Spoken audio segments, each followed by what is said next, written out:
이런 어려울 때일수록 우리에게 있어 소중한 것이 무엇인지를 다시 한번 생각하게 합니다. 계속해서 그러한 묵상들이 이루어집니다. 어렸을 적 학생 적에 심리 테스트를 한다고 하면서 모이면 그러한 이야기들을 많이 나눕니다. 무인도에 혼자 남겨졌다. 그런데 세 가지를 선택할 수 있다. 무엇을 선택하겠느냐?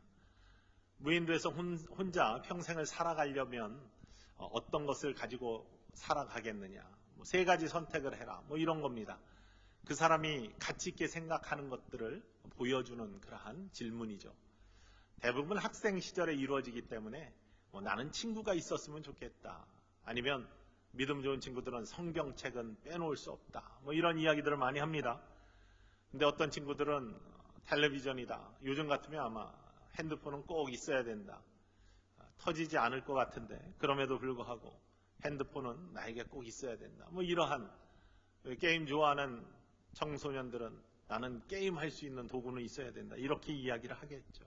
자기들이 가치 있게 생각하는 것들 1, 2, 3순위 이야기하라고 하면은 그런 식으로 이야기를 합니다. 어른들에게 영성 훈련이나 제자 양육 프로그램 중에 꼭 끼어 있는 것들이 있습니다. 유언장 작성하는 것입니다. 죽음을 오늘 내일 앞두고 여러분이 유언장을 쓴다고 하면 어떤 것들을 그 안에 내용을 넣겠는가? 특별히 무엇을 챙기겠느냐?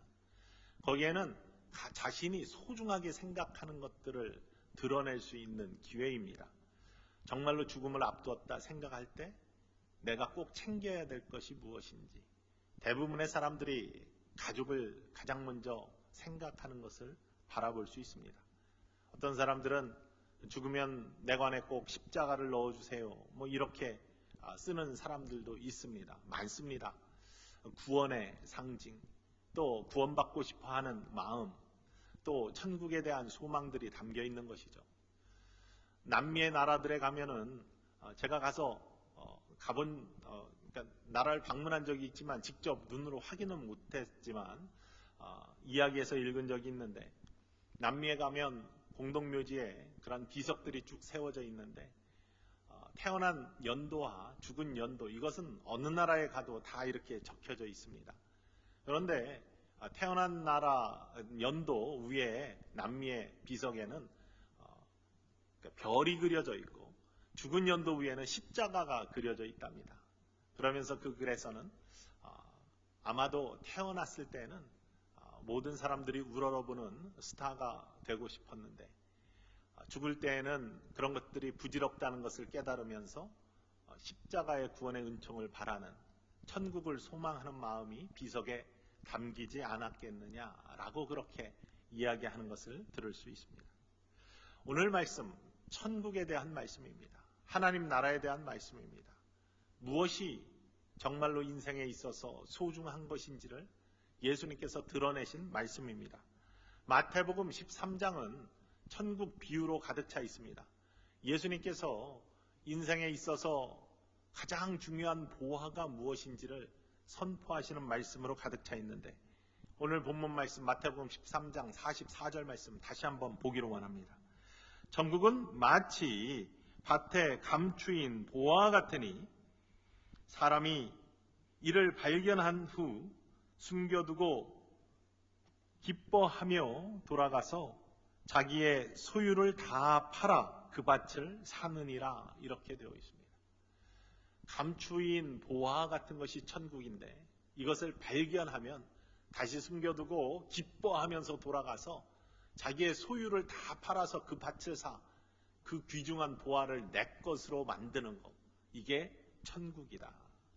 천국을 소유하는 자의 모습에 대해서 이야기하고 있습니다. 우리가 잘 아는 것처럼 천국은 하나님 나라를 의미합니다.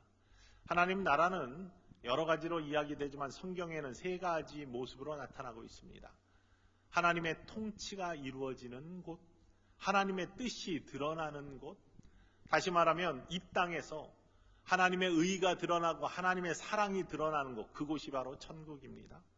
하나님의 통치가 이루어지고 하나님의 뜻이 이루어지는 곳, 바로 그렇기 때문에 시편 기자는 시편 103편 19절 말씀에서 여호와께서 그의 보좌를 하늘에 세우시고 그의 왕권으로 만유를 다스리시도다라고 고백하고 있습니다. 하늘의 보좌를 세우시고 그의 왕권으로 만유를 다스리는 모습, 이게 하나님의 통치, 천국을 의미합니다. 하나님의 뜻이 땅에서 일어나고 하나님의 통치가 이루어져서 의와 사랑이 온전하여지는 곳, 바로 그것이 천국입니다. 이 땅에서도 이루어질 수 있는 모습이죠. 주님께서 가르쳐 주신 기도의 모범, 주기도문에도 그렇게 고백하고 있습니다. 뜻이 하늘에서 이루어진 것 같이 땅에서도 이루어지리이다.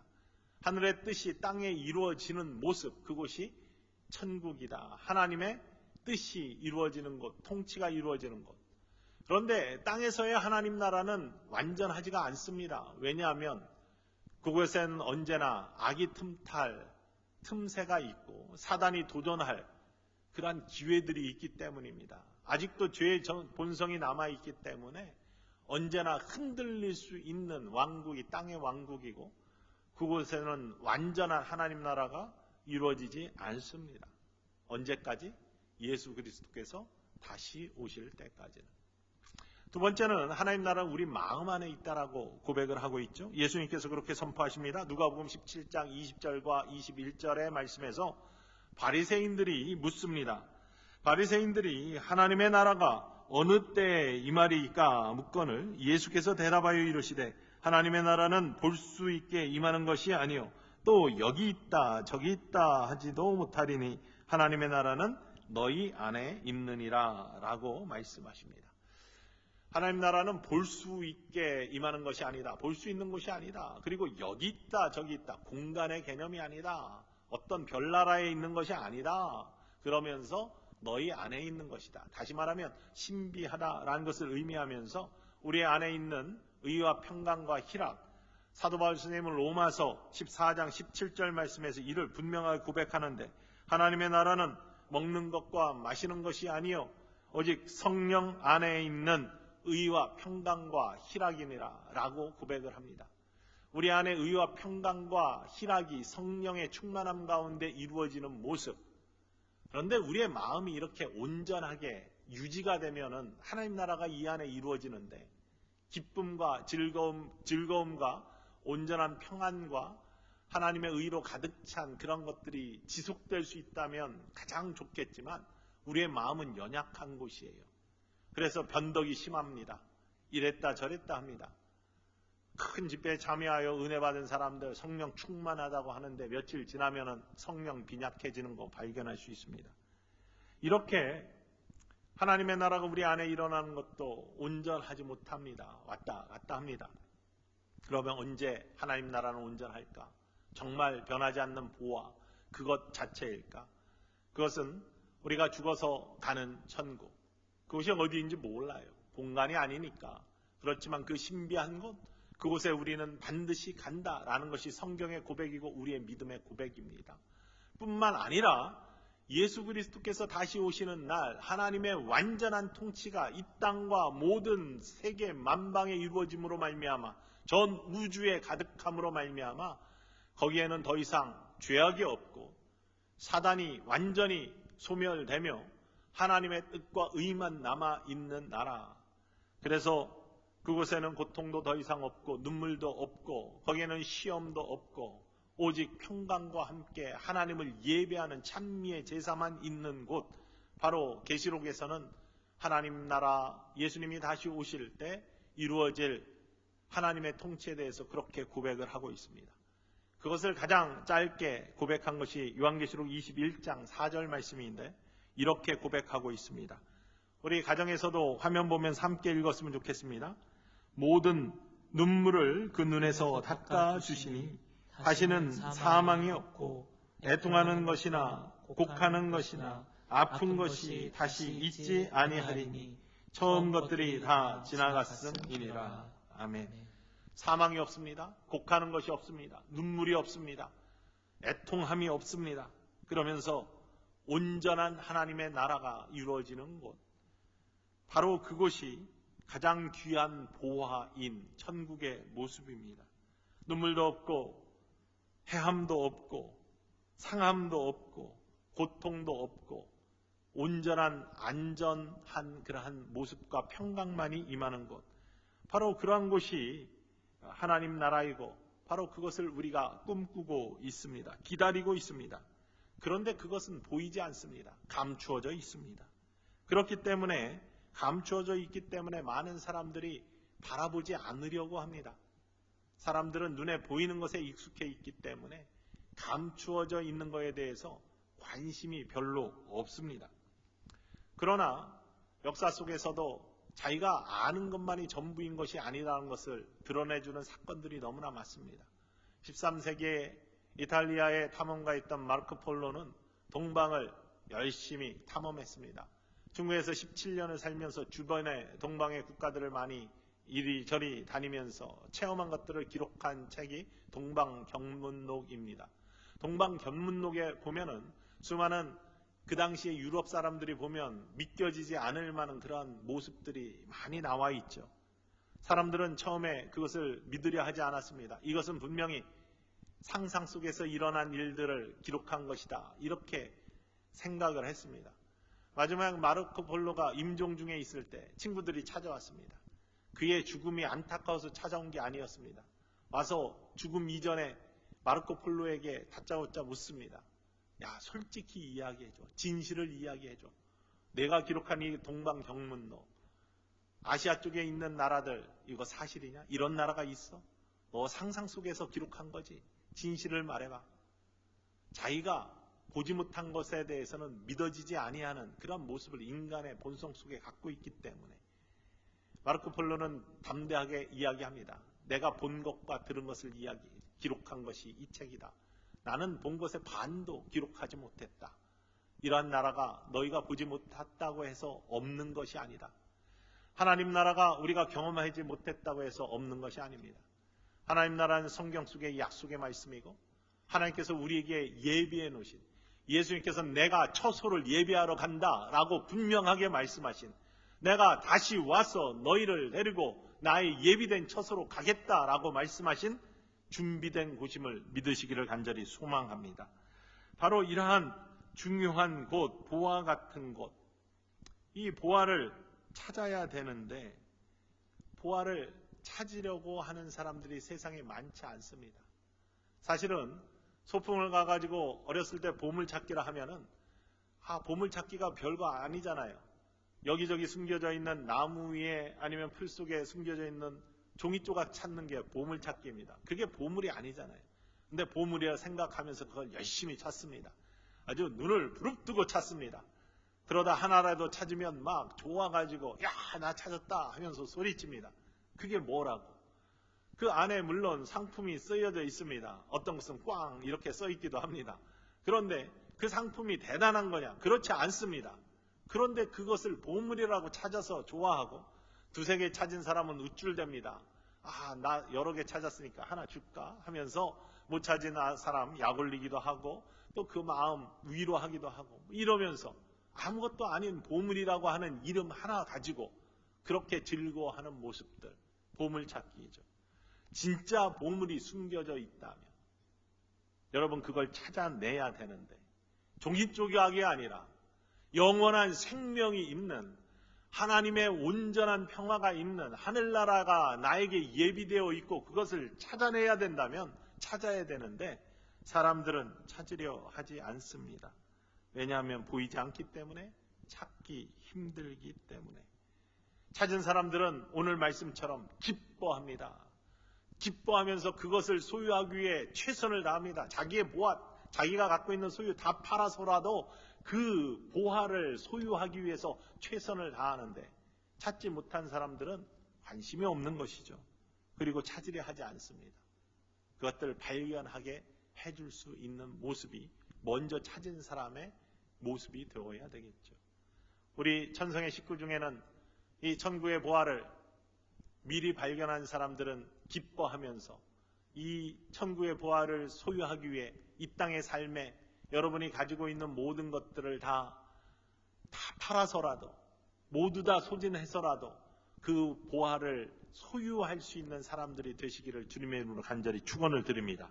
만약에 찾지 못했다면은 찾을 수 있는 기회를 만날 수 있는 축복의 사람들이 되기를 간절히 소망합니다. 천국의 특징은 오늘 본문 말씀을 통해서 우리가 몇 가지를 발견할 수 있는데, 첫 번째는요, 찾기가 힘들어요. 왜냐하면 발견하기가 힘들어요. 숨겨져 있기 때문이라고 나와 있습니다. 천국은 마치 밭에 감추인 보화다. 감춰져 있다라는 것입니다.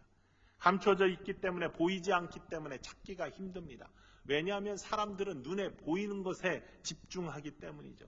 눈에 보이는 것이 전부인 양 생각하면서 살기 때문입니다. 그것은 성경 속의 인물들도 마찬가지입니다. 예수님 제자 중에 도마도 그랬으니까요. 도마는 자기가 없을 때 부활하신 예수님이 제자들에게 나타났습니다. 그리고 부활하신 예수님을 체험한 제자들이 도마가 돌아왔을 때 우리가 부활하신 예수님을 만났다라고 고백을 합니다. 그랬더니 대번 이렇게 이야기하죠. 나 그거 못 믿겠어. 내가 직접 눈으로 보고 내 손으로 못 박힌 예수님의 손, 창 찔려진 예수님의 옆구리를 만져보고 확인해야지 내가 믿을 수 있어. 이렇게 이야기합니다. 현대인들이 다 그런 삶을 살고 있습니다. 내 눈에 보여야지, 내가 확인해야지 믿을 수 있어 라는 삶을 살면서 보이지 않는 것들에 대한 기대들을 저버리고 삶을 사는 것이 우리들의 모습입니다. 하지만 그 도마에게 예수님께서 나타나셨습니다. 바로 은혜이죠. 그러면서 말씀하십니다. 너는 나를 본고로 믿느냐? 보지 못하고 믿는 자는 복되도다 라고 말씀하십니다. 보고 믿는 거 누구나 할 수 있지만 보지 못하고 믿는 사람, 복된 사람이다. 여러분, 천국이 보이지 않아도 그것을 믿을 때 보여질 수 있는 기회가 열려지는 줄 믿으시기를 원합니다. 보지 못하고 믿는 사람 복될 줄 믿습니다. 바로 그러한 삶을 살아야 되죠.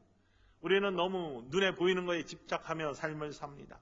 세상에 보이는 거, 완전히 인정받을 수 있는 거, 차, 집, 외모 이런 것들에 집착하며 삽니다. 땡기고 주름 없애려고 하다가 목에 배꼽이 올라올 정도로 땡겨도 그것이 최고라고 생각하면서 그냥 보이는 것에 집중하면서 사는 것이 우리들의 모습입니다. 그러나 보이는 것은 금방 없어질 것이요 보이지 않는 것은 영원하다라는 하나님의 말씀을 기억하시기를 원합니다. 보이는 것은 잠깐이요 보이지 않는 것은 영원하다. 보이지 않는 보화, 그것을 우리에게 하나님께서는 허락하셨습니다. 하나님 나라, 그 보화, 그것을 발견할 수 있기를 원합니다. 이거 발견하는 것, 그 모습, 그 통로를 성경은 분명하게 우리에게 알려주고 계십니다. 예수님과 니고데모의 대화에 분명하게 나와 있습니다. 요한복음 3장 3절 말씀입니다. 우리가 함께 읽어보기를 원합니다. 예수께서 대답하여 이르시되 진실로 진실로 내게 이르노니 사람이 거듭나지 아니하면 하나님 나라를 볼 수 없느니라. 사람이 거듭나지 아니하면 하나님 나라를 볼 수 없다. 하나님 나라 보려면, 발견하려면 거듭나면 된다라고 말씀하십니다. 요한복음 3장 5절 말씀 이어서 다시 한번 강조하십니다. 예수께서 대답하시되 진실로 진실로 내게 이르노니 사람이 물과 성령으로 나지 아니하면 하나님의 나라에 들어갈 수 없느니라. 하나님 나라에 들어간다는 것은 소유한다는 것이고 내가 그 하나님 나라의 백성이 된다는 얘기고 그것의 통로는 물과 성령으로 나는 것, 거듭나는 거다. 거듭남이 하나님 나라를 발견할 수 있고 볼 수 있고 소유할 수 있는 통로가 된다. 거듭남 무엇입니까? 구원의 확신이 있는 자가 되는 거예요. 믿음으로 말미암아 의에 이르는 것입니다. 예수님을 나의 구주로 삼는 것이죠. 예수 그리스도의 이름을 믿는 것입니다. 십자가의 보혈의 능력을 믿을 때 천국이 보이는 거예요. 영생이 보이는 것입니다. 부활의 소망을 갖게 될 때, 그리고 그 주님이 나의 주님이 될 때, 나의 주인이 될 때 우리는 천국의 백성이 되고 천국을 소유한 사람들이 되는 것입니다. 거듭남, 믿음만이 숨겨진 보화를 발견할 수 있는 통로인 것을 이 아침에 기억하시기를 주님의 이름으로 간절히 축원을 드립니다. 천국을 믿으면 천국이 보인다는 얘기예요. 천국을 안 믿으면 천국을 찾을 수가 없습니다. 천국을 믿으면 천국의 보화가 보이기 시작하는 겁니다. 믿으면 밭을 갈 수 있는 능력을 하나님께서 주십니다. 그게 성령의 능력입니다. 그 밭을 갈라 발견한 천국을 소유하는 백성, 하나님 나라의 백성이 될 줄로 믿습니다. 두 번째는요, 죽음을 바라볼 수 있는 눈이 열릴 때 천국의 소중함이 바라볼 수 있습니다. 소중함을 바라볼 수 있습니다. 죽음의 눈이 떠져야지 하나님 나라가 보인다는 것입니다. 사람들은 마치 영원히 살 것처럼 삶을 살아갑니다. 죽음을 생각하지 않고 삶을 살아갑니다. 죽음을 이야기하는 것을 싫어합니다. 그런데 죽음이라는 것은 반드시 우리에게 있어야 될 창조의 섭리이고요. 피해갈 수 없는 우리들의 운명입니다. 하나님께서 우리를 그렇게 만드셨습니다. 히브리서 9장 27절 말씀을 함께 보기로 원합니다. 한 번 죽는 것은 사람에게 정해진 것이요. 그 후에는 뭐가 있어요? 심판이 있다. 한 번 죽는 것은 우리에게 정해진 이치입니다. 그리고 그걸 피할 수 있는 사람은 아무도 없습니다. 그리고 그 후에는 뭐가 있다고요? 심판이 있습니다. 근데 사람들은 그것을 잊고 삽니다. 죽음이 없는 것 마냥 살아갑니다. 영원히 살 것처럼 삶을 삽니다. 죽음을 생각한다라는 것을 죽음을 찬미하고 죽음을 이렇게 애찬한 그런 식으로 생각하라는 것이 아니죠. 에이, 세상 참 힘들다. 빨리 죽어버리자. 아니면 하나님 왜 안 오십니까? 이 더러운 세상 심판하시고 불로 심판하시고 빨리 오셔서 빨리 재림하셔서 우리를 구원해 주시옵소서. 그러한 이 세상이 싫다. 이 세상을 회피하기 위한 그러한 모습의 그러한 죽음에 대한 열망이 아닙니다. 그것은 염세주의이고 성경의 가르침이 아닙니다. 죽음을 애찬하는 것이 아닙니다. 예찬하는 것이 아닙니다. 죽음을 바라보는 눈이 열려 있을 때 우리의 한계를 알며 우리에게 있어서 무엇이 중요한지를 깨달을 수 있는 마음을 품고 살아갈 수 있다는 것이죠. 나에게 심판이 있다라는 것을 의식하고 살아갈 때 우리는 우리의 삶의 경건을 놓치지 아니하고 우리의 삶을 함부로 살아가지 않는 그러한 선한 삶을 살 수 있는 길이 열려진다는 것입니다. 그것들을 놓치고 살아갈 때, 죽음을 놓치고 외면하고 심판을 놓치고 외면할 때 인생에 문제가 생기는 것이고 죄가 틈타기 시작하는 것이고 보화를 잃어버리고 사는 안타까운 삶이 이루어진다는 사실입니다. 그렇기 때문에 언제나 우리의 삶에는 한계를 느끼고 살아가는 죽음에 대한 눈이 열려져 있어야 됩니다. 코로나 전국 어려움의 삶을 살고 있습니다. 누가 이것을 예측하고 혹은 기대하고 살았습니까? 아무도 이렇게 살지 않았습니다. 이런 일이 올 줄 모르고 살았습니다. 그냥 살다 보면은 그냥 즐겁게 살다 보면은 다 될 줄 알았는데 우리가 기대한 것 이상으로 우리가 예측한 것 이상으로 너무나 큰 어려움들이 지금 우리에게 직면해 있습니다. 어떤 일들이 앞으로도 펼쳐질지 모릅니다. 쓰나미를 우리가 기대했습니까? 지진을 기대했습니까? 그것들을 예측하면서 언제나 의식하며 살았습니까? 삶에 파묻히다 보면 다 잊고 삽니다. 죽음도 마찬가지고 심판도 마찬가지입니다. 올 때가 있는데 그걸 잊고 살기 때문에 죽음에 대한 눈이 닫혀졌기 때문에 우리의 삶들이 더 가치 있고 의미 있는 것들을 잃어버리고 산다는 것입니다. 준비하지 못하고 산다는 것입니다. 그것이 삶을 안타깝게 만드는 것이죠. 죽음의 눈이 열려있지 아니하면 더 중요한 것이 무엇인지를 쉽게 잃어버린다는 진리를 깨달을 수 있습니다. 제가 종종 소개하는 The Saints in the Desert Fathers라는 책이 있습니다. 사막 교부들의 금원집입니다. 초기대 교회에 사막으로 들어가서 수도하던 많은 크리스찬 수도승들이 있었습니다. 이들은 박해를 피해서 사막으로 들어갔거나 세속화를 피해서 사막으로 들어갔습니다. 많은 무리들이 함께 모여가지고 성경의 말씀을 가지고 문답을 하고 진리를 찾아갔습니다. 이 중에 요셉의 이야기가 가장 마음속에 깊게 남아 있습니다. 저에게는 아바자안이라는 스승이 제자들에게 묻습니다. 요셉을 누가 팔았느냐? 너무나 쉬운 질문이죠. 주일학교 아이들도 대답할 수 있는 질문. 그 스승의 제자들이 쉽게 대답합니다. 뭐 스승이 저런 질문을 해? 그거에 당연히 요셉의 형들입니다. 스승이 대답합니다. 아바자안이라는 사람이. 아니다. 틀렸다. 당황한 제자들이 말을 잇지 못할 때 스승은 설명하기 시작합니다. 요셉을 판 것은 요셉의 겸손함이다. humility. 겸손함이 그를 팔았다. 왜 그러느냐? 요셉은 그동안에는 자기의 능력, 자기의 힘, 자기의 의로 살아갔다. 언제까지? 요셉의 형들이 그를 팔아버리기 전까지. 깊은 마른 우물에 그를 발가벗겨서 집어넣기 전까지는. 아버지의 든든한 백 가운데 남들이 입지 못하는 채색 옷을 입고 어머니 라헬의 든든한 백 가운데 그의 지혜와 그의 능력과 그의 꿈과 그의 의로 삶을 살아가면서 당당했습니다.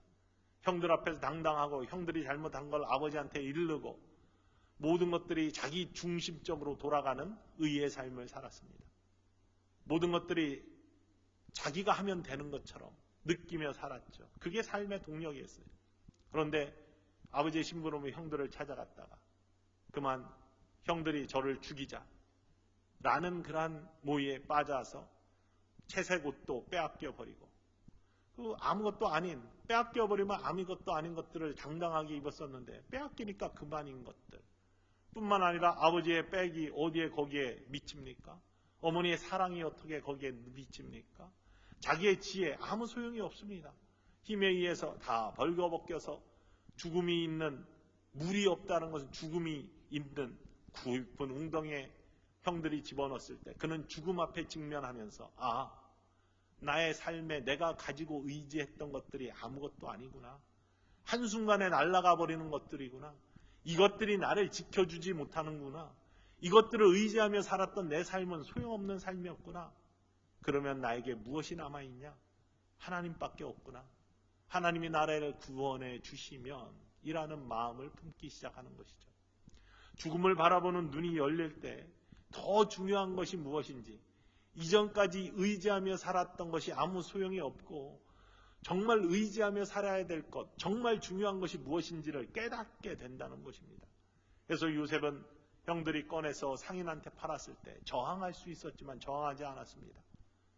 더 이상 나를 지킬 수 있는 것은 나의 힘이나 아버지의 뒷배가 아니라 하나님밖에 안 계신다. 하나님이 나와 동행해 주지 아니하시면 아무 소용이 없고 하나님께서 나를 인도하지 아니하시면 아무 소용이 없구나.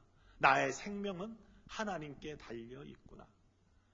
그는 노예로 팔려갔지만 어디에 있든지 그 이전의 당당함이 아니라 자기 중심의 당당함이 아니라 또 다른 모습의 당당함으로 삶을 살아갔습니다. 그 당당함은요, 하나님이 주시는 당당함. 하나님이 나와 함께 하신다. 나는 하나님의 소유다. 하나님이 나를 인도하신다. 라는 믿음에서 나오는 당당함이 그를 이끌었습니다. 그래서 유혹이 왔을 때 뿌리칠 수 있었고 고난이 있을 때 이길 수 있었고 감옥에서도 보디발 장군의 집에서도 어떤 상황에서든지 당당하게 세상을 살아갈 수 있었습니다. 왜냐하면 소중한 것이 세상의 것이 아니라 하나님이시기 때문에, 하나님이 함께 하시기 때문에, 하나님의 인도하심이기 때문에 그것을 깨달은 요셉, 바로 세상을 이기는 능력의 사람이 될 수 있었다는 사실입니다. 여러분, 죽음을 향한 눈, 심판을 향한 눈이 열려 있을 때 정말로 나에게 중요한 것이 무엇인지 이걸 깨닫고 이 세상을 당당하게 살아갈 수 있는 믿음의 사람이 될 줄로 이 아침에 기억하시기를 주님의 이름으로 간절히 축원을 드립니다. 그리고 마지막으로 소중한 것을 찾았으면요, 그것을 가지려고 이루려고 삶을 살아야 됩니다. 천국을 발견했으면, 보화를 발견했으면 세상에 있는 자기의 소유 다 팔아가지고 그 밭을 사는 마음, 그것을 소유하고자, 그것을 이루고자 하는 마음으로 삶을 살아가야 됩니다. 보화를 발견했는데 저기에 보화가 있네 하고서 그냥 아무것도 안 하는 인생만큼 어리석은 인생이 어디 있습니까? 그것을 내 것으로 만드는 사람들, 천국이 내 것이 되게끔 만드는 사람들, 하나님의 의와 사랑을 내 것으로 만드는 사람들이 되어야 될 줄로 믿습니다. 무엇을 소망하며 삶을 살아가느냐에 따라서 인생의 태도가 달라지고 인생의 목적이 달라지죠. 소중한 것들을 발견했으면 그것이 소망이 되어야 되고 그 소망은 나의 삶의 방향이 되어야 될 줄로 믿습니다.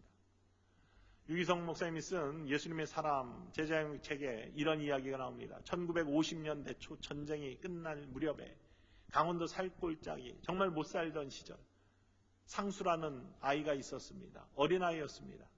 그냥 할 일이 없이 왔다 갔다 하면서 하루 종일 산에 경치 구경하고 산나물 뜯고 열매 뜯어먹고 이렇게 사는 그러한 인생, 신발도 제대로 못 신고 사는 그러한 삶을 사는 가난한 인생이었는데 큰아버지가 하루는 방문하러 오셨어요. 그런데 노란 고무신을 사다 주셨답니다. 노란 고무신.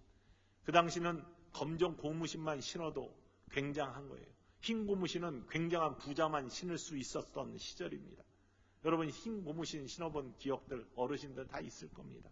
검정 고무신에서 흰 고무신으로 뛰어 올라가면은 한 등급 정도 이렇게 클래스가 바뀐 것처럼 아주 기뻐하던 그러한 시절이 얼마 안 됩니다. 70년대 그런데 50년대 시절입니다. 노란 고무신 이건 황금과 같은 거예요. 그에게 있어서는 매일매일 개울에 나가서 깨끗하게 닦고 밤에는 정말로 보아처럼 껴안고 자고 신지도 못해요. 맨발로 다니면서 신주단지 좀 모시면서 매일매일 닦았는데 하루는 비가 온 다음 날 그것이 개울에서 닦다가 센 물살에 그냥 한쪽을 놓쳐버려서 떠내려가기 시작했습니다. 상수는 그것을 찾으려고 그 귀한 고무신을 건지려고 계속해서 개울을 따라 내려갑니다. 한나절을 따라 내려가요. 찾지를 못해요. 물살이 너무 세고 보일 듯 말 듯 다시 잡으려면 떠내려가고 계속해서 하루 종일 떠내려가다가 뉴역뉴역 해는 지고 어두워지고 방향은 잃고 집이 어딘지 잃어버리고 결국에는 집을 찾지 못하고 울며 헤매다가 고아가 되었습니다. 50년이 지난 후 50여 년이 지난 후 그는 고된 인생, 고아로서 정말 힘든 인생, 어려운 인생들을 살아가면서 매일매일 건디며 언젠가는 집을 찾겠지, 언젠가는 가족을 찾겠지 이런 소망으로 살기는 했지만 인생이 너무 힘겨웠습니다. 마침 이상가족을 찾아주는 TV 프로그램이 있어서 사연을 보내고 보내다 결국 채택이 되어서 노란 고무신 제목으로 그 사연이 채택이 되었습니다. 그가 나와서 울면서 자기 어렸을 때 희미한 기억을 더듬으면서 노란 고무신을 쫓아갔던 이야기를 할 때 형이 그 TV를 바라보고 있었어요. 그 이야기를 들으면서 동생인 줄 직감하고 쫓아가 TV 현장에서 만나가지고 얼싸안고 울면서 지나간 이야기들을 하는데 이미 흘러버린 50년의 세월, 그 세월들은 눈물의 이야기이고 고통의 이야기이고 어머니 아버지는 이미 돌아가셨고 그저 남아있는 형과 잃어버린 그러한 시간들을 슬퍼하며 만남을 할 수밖에 없었던 모습들. 여러분 많은 사람들이 이 이야기의 주인공처럼 삶을 살고 있지는 않나요? 세상에 고무신처럼 귀한 거라고 스스로 여기면서 가슴에 품고 살던 것이 떠내려가는 거 잡으려고 인생의 방향도 잃고 시간도 잃고 결국에는 더 중요한 가족도 잃어버리고 더 중요한 인생의 시간도 잃어버리면서 자기 나름대로는 그것이 귀중하다고 생각하지만 그거 고무신이 가족보다 중요합니까? 인생의 고통스러운 시간보다 중요합니까? 근데 그걸 모르고 그것 쫓아가다가 시간도 잃어버리고 가족도 잃어버리고 인생을 허무하게 소비했던 그 안타까운 사연. 이것이 우리의 모습은 아닌지 오늘 돌아보기를 원합니다.